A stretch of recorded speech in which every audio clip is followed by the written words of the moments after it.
دلته 340 عدد لرو. کولای شئ وګورئ 3 په سلیس خانه کې لرو چې عبارت له 300 ده. 2 په لسیس خانه کې لرو. کولای شو داسې ووایو چې جمع 2 لسیزه. او 4 په سلیس خانه کې لرو. داسې وایو 4 جمع 21. که په دې هکله فکر وکړو کولای شئ دغه بلوکونه وګورئ. 3 ګروپ د سل، 3 ګروپه د سل، 1 2 3. 2 ګروپه د لسیس،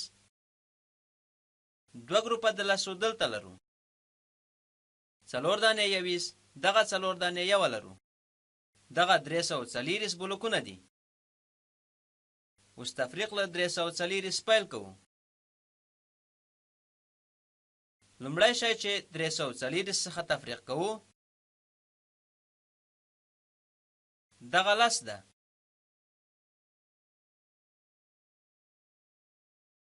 غواړم لس له هغه څخه تفریق کړم. لس عدد له لس دانې یوه څخه جوړ ده.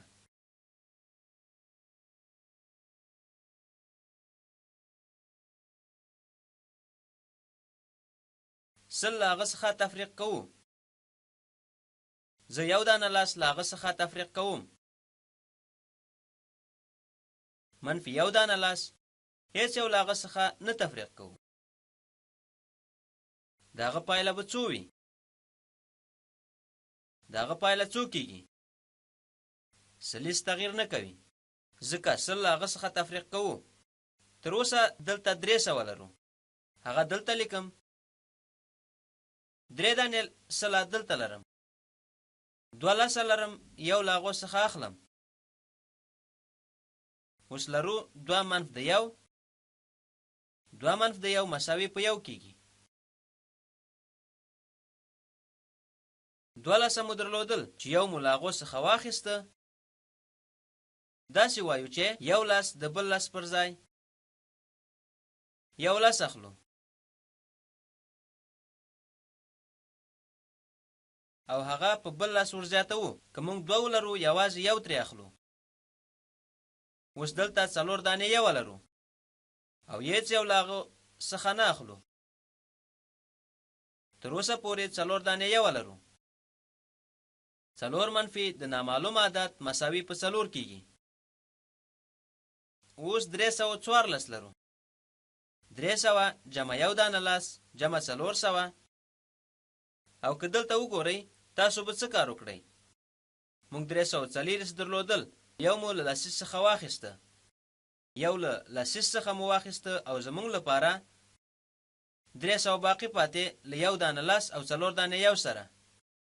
یا 314 په زړه پورې وه.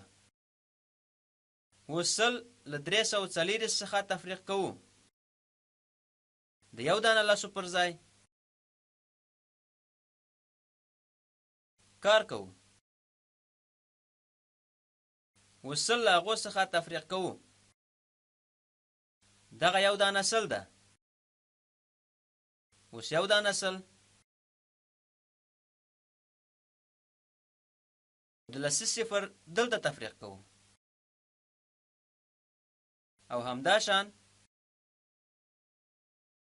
کار کوو. دغه پایله مساوي په څو کیږي؟ که موږ 300 درلودل یو مو له هغه څخه واخیسته. اوس 200 پاتې کیږي. موږ 2 دانې لسه لرو. څه مو ترې نه دي اخیستې. تر اوسه 10 دانې لسه لرو. د 4 لسو څخه مو هم څه نه دي اخیستې. او تر اوسه 4 دانې یو لرو. او که دلته ورته وګورئ پایله څو کیږي؟ یوه د مساوي نښه لیکو. 300 څخه مو سل واخیسته. اوس 200 لرو. 2 دانې لسه لرو چې تر اوسه د خپل پر ځای پاتې. او همدا شان تغییر هم نه ده کړی. موږ درلودل 4 دانې یوه او هغه تر اوسه هم په خپل حالت پاتې ده. تر اوسه 4 دانې یوه لرم. او که په دغه انځور کې هغه ته فکر وکئ د هغه سره مو څه کار وکړه؟ یو سلیس ګروپ مو واخیسته.